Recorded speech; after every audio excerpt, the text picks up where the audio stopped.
What's important about the lesbian, gay, bisexual, transgender constituency is that by being together, we become stronger, that we become more effective leaders, that we become more powerful presences in the world, that people who are involved in this constituency are taking a tremendous amount of leadership, both in the LGBT community and in many, many, many communities in general. This work strengthens us. This work makes our lives more visible, which I think is so important for gay liberation. And this work changes minds and hearts. I watch over and over in the workshops, people shifted on this topic in particular because they hear a story. I remember a workshop I was leading, and there was a young gay man sharing a story of being disowned by his family. And it was an incredibly emotional story.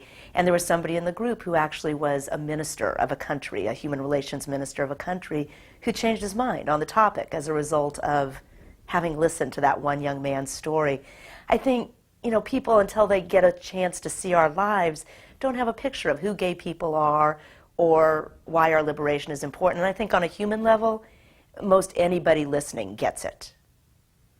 Constituency work is also woven into the whole fabric of the organization. Every time we lead a workshop, we're thinking about how we think about people in particular constituencies. Every time we go out and into new communities, we're thinking about how to back people in that constituency. So it's not so separate, which I think is a fabulous thing. I think we want to be woven into the whole fabric of NCBI.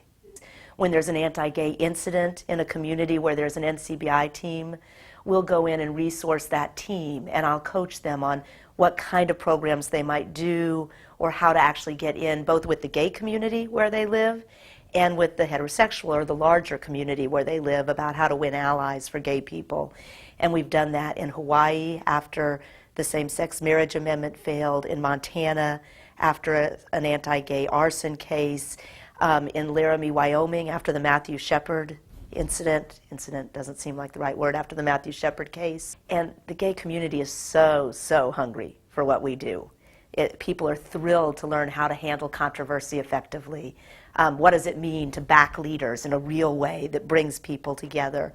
And we're right now involved in producing something called the Advanced Leadership Training Program, which is a 4-day conference for activists from 10 international, national, state, and local gay organizations who will be coming together for 4 days to learn NCBI skills. And our plan is to change the way the gay community functions so that it becomes a community that is more effective at nurturing its leaders, that it becomes a community that is a huge amount more effective at winning allies, which is for us the key issue in the current time, that we become more effective at working in a way that brings people together. We just had our 10th retreat.